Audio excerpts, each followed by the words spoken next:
Did you cause the death of Professor Dan Markel? Absolutely no. Did you hire anyone to kill him? No. The courtroom looked calm.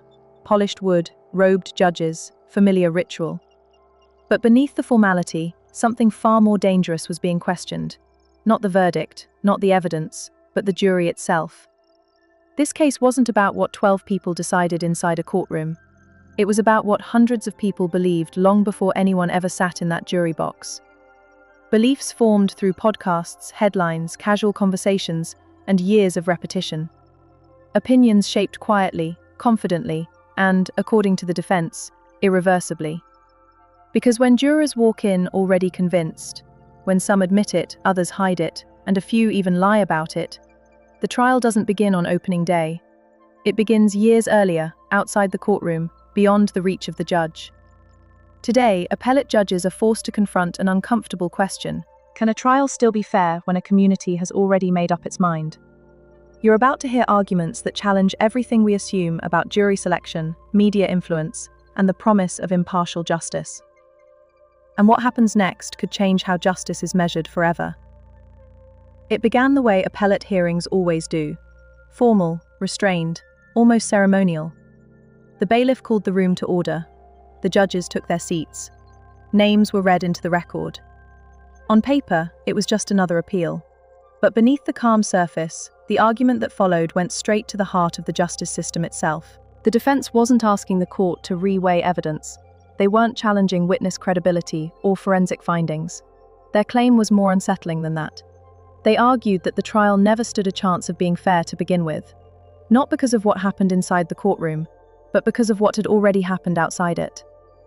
According to the defense, by the time jury selection even started, the damage was already done. The numbers were the first red flag. Out of 130 potential jurors questioned individually, more than half admitted they had already formed an opinion about the case. And almost every single one of those opinions pointed in the same direction: guilt. Not suspicion, not uncertainty, guilt. These jurors didn't say they leaned one way or another. They said they were convinced. And because of that, they were excused for cause. But that raised a deeper question. If that many people were willing to admit bias, how many others simply stayed quiet? The defense pointed out that this wasn't a case that briefly flashed across local news and faded away. It had lived in the public consciousness for nearly a decade. Podcasts dissected it, television segments revisited it, comment sections debated it endlessly. In a city the trial judge himself described as a small community, the story had become part of the background noise of daily life. Jurors didn't just hear about the case once. They encountered it over and over again, on YouTube, court TV, true crime podcasts, talk radio, and social media. Some said they followed the story casually, others admitted they followed it closely, and a few claimed they had tuned out entirely. But the defense argued that even passive exposure matters when it happens repeatedly over years. The judges pushed back. Exposure alone, they said, isn't enough. The law doesn't require jurors to be ignorant of a case, only that they can set aside what they've heard and decide based solely on evidence presented in court. And every juror who ultimately served swore they could do exactly that. That's where the argument turned uncomfortable. The defense reminded the court that during jury selection, at least 2 prospective jurors were caught lying outright. One denied ever posting about the case on social media until defense counsel produced the posts. Another swore he had no opinion about guilt, only for a fellow juror to reveal that he had been telling others openly that the defendant was guilty. These weren't assumptions, they were documented moments on the record.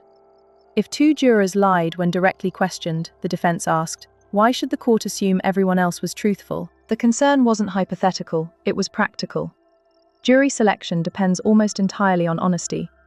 Judges can't read minds, lawyers can't see private thoughts. The system relies on prospective jurors to tell the truth about bias, and when that system breaks down, even briefly, the consequences ripple outward. The defense argued that this wasn't just a problem with a few individuals. It was a symptom of something larger, a community saturated with a single narrative for years, where guilt had become the default assumption. The trial court should have granted a change of venue. Not because every potential juror was biased, but because the environment itself was. The judges listened carefully. They asked about procedure, about rules, about whether the defense had followed the technical requirements for requesting a venue change. And that's where the case took another turn, away from public perception and into the strict mechanics of preservation, procedure, and waiver. Because even the strongest argument can collapse if it isn't raised the right way, at the right time, in the right form. And that's where the battle truly began. What came next wasn't about emotion or intuition. It was about rules, dry, technical, unforgiving rules that often decide appeals before the facts ever do. The judges shifted the discussion from whether the jury pool was tainted to how the defense had raised the issue. In appellate court, procedure isn't a formality. It's everything. And the state was ready to exploit every procedural weakness it could find. The first issue was straightforward. The motion for a change of venue had never been filed in writing. No affidavit, no sworn statement outlining the scope, tone, or frequency of the media coverage. Under Florida rules, that mattered a lot. The judges pressed hard on this point. A written motion, they explained, isn't just paperwork. It creates a factual record. It forces the defense to show, not assume, how widespread the publicity was, how biased it might have been, and why it justified moving the trial elsewhere. Without that record, appellate courts are left guessing. The defense didn't deny the rule. Instead, they argued the rule didn't fit the reality of modern trials. They pointed out that venue issues almost never get resolved before jury selection. Judges want to see whether a jury can be seated first. If an impartial jury can be found, courts are reluctant to uproot a case. That means the real test happens during voir dire, not before it. And in this case, the defense argued, the record created during jury questioning spoke louder than any affidavit ever could. More than 40% of prospective jurors admitted they had already formed opinions about guilt. That wasn't speculation, it was sworn testimony. The defense argued that requiring a written motion before voir dire, when the strongest evidence of bias only appears during voir dire, turns the rule into a procedural trap rather than a safeguard. The judges weren't fully convinced. They pointed out something else the defense had failed to do: renew the objection after jury selection ended. This was the moment the case tightened around a single word: waiver. Under Florida precedent, if a defense does not renew a challenge to jury selection at the conclusion of voir dire, the issue may be considered waived. The reasoning is simple. If counsel accepts the jury without objection, the court assumes the defense is satisfied. The defense pushed back. They argued that the trial judge explicitly told the defendant he had no choice but to accept the jury because all strikes had been exhausted. Acceptance under compulsion, they said, is not the same as consent. But the judges weren't debating fairness anymore. They were debating preservation. The state seized on this. They argued that once the jury was seated, once both sides accepted the panel, the change of venue issue was over. Not preserved, not reviewable. End of story. The defense countered with a different angle: fundamental error. Fundamental error is a narrow escape hatch. It allows appellate courts to review unpreserved issues when the error is so severe that it undermines the integrity of the trial itself. The defense argued that seating a jury drawn from a tainted community, where guilt was assumed long before trial, qualified. They cited recent case law showing that change of venue claims can be reviewed under this standard, even when not perfectly preserved. The key question wasn't paperwork, it was whether the defendant received a fair trial at all. The judges weren't quick to accept that framing. They asked a pointed question: if every juror who actually served swore under oath they could be impartial, how could the court simply ignore those statements? Was the appellate court supposed to assume jurors were lying? The defense didn't say all jurors lied. They didn't need to. They argued that proven dishonesty by some jurors shattered the presumption of honesty for the rest. Jury selection is a system of trust. Once that trust is compromised, confidence in the outcome erodes. Still, the judges were cautious. They emphasized that appellate courts do not reassess juror credibility. That role belongs to the trial judge, who sees demeanor, tone, hesitation. That's when the discussion shifted again, away from the community at large and towards something more concrete. The defense argued that even if venue wasn't changed, the trial court still had another responsibility: protecting the integrity of the jury pool during selection. And this is where the middle group of jurors, numbers 51 through 102, became critical. Multiple jurors from that group admitted that discussions about the case were happening in the jury assembly room. Not hypotheticals, not vague references, actual conversations. Despite explicit instructions not to talk about the case, some jurors ignored the order. At least 2 jurors went further, openly stating that the defendant was guilty. One juror even influenced others, prompting a chain reaction of opinions forming before evidence was ever presented. The judge responded by scolding the panel and reminding them of the rules. But the defense argued that the response didn't go far enough. Here was the problem. Several jurors who heard these discussions had already been questioned and were never re-examined. 4 of them ultimately sat on the jury. They had been exposed to expressions of guilt from other jurors, and no one asked them how that exposure affected them. The defense called it an easy fix that never happened. Strike the contaminated group, bring in the next panel, start fresh. The judges asked why the defense didn't demand more questioning or review surveillance footage from the jury room, which the court had offered. The defense answered honestly, they believed the contamination was already clear enough. But belief isn't proof, and appellate courts deal in proof. By the end of the second phase of argument, the case had narrowed. It wasn't just about media influence anymore. It was about missed opportunities, procedural missteps, and whether the law should forgive them when the stakes are this high. Because if the court sided with the defense, it wouldn't just affect this case. It would redraw the boundaries of when fairness outweighs procedure, and when it doesn't. By the time the state stepped in, the tone of the courtroom shifted. Where the defense had spoken in warnings and probabilities, the prosecution spoke in certainties. Rules existed for a reason, they argued, and none of them had been violated in a way that justified undoing a jury's verdict. From the state's perspective, the defense was asking the court to presume prejudice, something appellate courts are instructed not to do lightly. Exposure to a case, the state reminded the judges, is not the same as bias. In modern society, it's nearly impossible to find jurors who haven't heard something about a high-profile case. The law doesn't demand ignorance, it demands impartiality. And every juror who actually served, the state emphasized, swore under oath that they could be fair. The prosecution returned again and again to that point. Jurors were questioned individually, they were screened twice. Anyone who admitted they could not set aside prior opinions was excused. The system worked exactly as designed. The defense's numbers, the state argued, proved the opposite of what they claimed. The fact that dozens of jurors openly admitted bias and were removed demonstrated that the court took the issue seriously.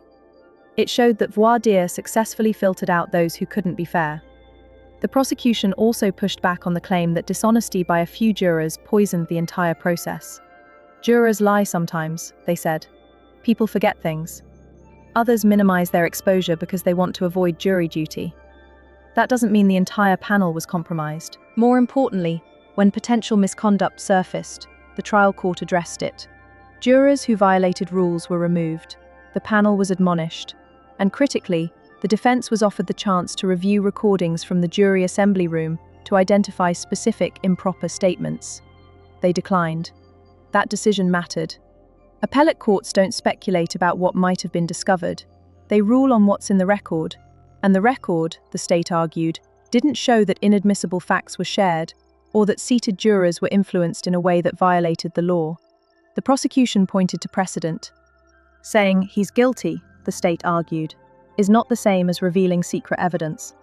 It's an opinion, one that jurors are repeatedly told to ignore. And there was another factor the state believed the defense wanted the court to overlook: time. This was not a case tried in the immediate aftermath of a shocking crime. Years had passed. The fear that sometimes grips a community after a violent event, the panic that defined other historic venue change cases, was absent here. There was no ongoing threat, no sense of danger, no atmosphere of hysteria. From the state's perspective, that mattered. The prosecution acknowledged the case had received attention, but attention alone doesn't poison a jury pool. In fact, they argued, some jurors admitted exposure, others had none at all. Several stated they had only vague memories. The system accounted for all of it. Then came the state's most direct rebuttal to the defense's final lifeline: fundamental error. Fundamental error, they argued, requires more than discomfort, more than concern. The appeal rested on speculation. And speculation is not enough to overturn a conviction. As the judges questioned the state, they returned repeatedly to the same tension: fairness versus finality. On one side, the fear that a tainted process undermines public trust. On the other, The danger of setting a precedent that any high-profile case can be undone simply by pointing to media coverage. The court had to decide where the line was. If they accepted the defense's argument, future defendants could argue that widespread publicity alone demands a new trial. If they accepted the state's position, they risked affirming a verdict where doubts, however subtle, were left unresolved. By the end of arguments, one thing was clear. This wasn't just about a single defendant. It was about how much imperfection the justice system is willing to tolerate. Part 4 of 4. Final judgment, consequences, and what this case really means. The courtroom fell quiet as the final argument settled into the record. No objections, no interruptions. Just judges weighing something far heavier than legal citations. Because beneath every statute, precedent, and procedural rule was a single, unavoidable question. How fair is fair enough? The defense had framed the issue as systemic. Not a mistake here or there, but a process compromised at its foundation. A community repeatedly told the same story. Jurors who admitted guilt before evidence, others who hid it. Conversations that happened when they were explicitly forbidden. And a trial court that, according to the defense, chose efficiency over caution when an easy reset was still available. The state framed the issue differently. They saw safeguards working as intended. Biased jurors removed, instructions repeated, opportunities offered and declined. A jury that swore, under oath, it could be fair. And a verdict reached after weeks of testimony, not headlines. This is where appellate law becomes uncomfortable. Because appeals are not about whether a different judge might have done something differently. They are about whether the trial judge crossed a legal line. Abuse of discretion. Fundamental error. Structural failure. These are not emotional standards. They are intentionally narrow, designed to preserve verdicts unless something truly breaks the system. And yet, the defense pressed one final time on the idea that this case was different. They argued that when nearly half of a jury pool believes someone is guilty before trial, when jurors lie about bias, when others openly discuss guilt in violation of direct court orders, and when seated jurors are never asked whether those discussions influence them. At what point does the presumption of fairness collapse? They weren't asking the court to speculate, they pointed to the record. Numbers, admissions, transcripts. Moments where the system relied on honesty, and honesty failed. The judges acknowledged the discomfort. They acknowledged the troubling aspects. But appellate courts are not free to act on discomfort alone. One judge pressed the defense on the hardest question of all. Where is the proof that this jury, these 12 people, were actually biased? Not suspected. Not potentially influenced. Actually biased. The defense answered carefully. Bias, they said, is rarely provable in a direct way. Jurors don't announce it during deliberations. They don't confess it afterward. The system depends on prevention, not post-mortem certainty. That's why courts strike jurors early. That's why panels are reset when contamination is detected. Once deliberations begin, it's already too late. The state countered that this argument, if accepted, would lower the standard too far. That it would turn fear of imperfection into automatic reversal. That no high-profile case would ever truly be final. The judges didn't argue back. They didn't reveal their thinking. They rarely do. Because appellate courts speak through written opinions, not reactions. And when the session ended, no verdict was announced. No ruling delivered from the bench. The matter was taken under advisement, where cases like this live for weeks or months before a decision emerges. But regardless of how this appeal is ultimately decided, the case leaves behind questions that don't go away. How much media exposure is too much? How many biased jurors does it take to signal a poisoned pool? At what point does a judge have a duty to reset the process entirely? And how much faith should we place in a system that depends so heavily on people admitting their own bias? Whether this conviction stands or falls, that trust is what's really on trial. And once doubt enters the room, it doesn't leave quietly. If cases like this matter to you, if you believe courtroom decisions deserve scrutiny, not just acceptance, and if you want to understand how justice actually works when the cameras turn off, then stay with us. Leave your thoughts in the comments. Share this story with someone who believes jury trials are always fair. And subscribe for more deep dives into the cases that test the limits of the legal system. Because the truth doesn't always shout. Sometimes, it hides in the process.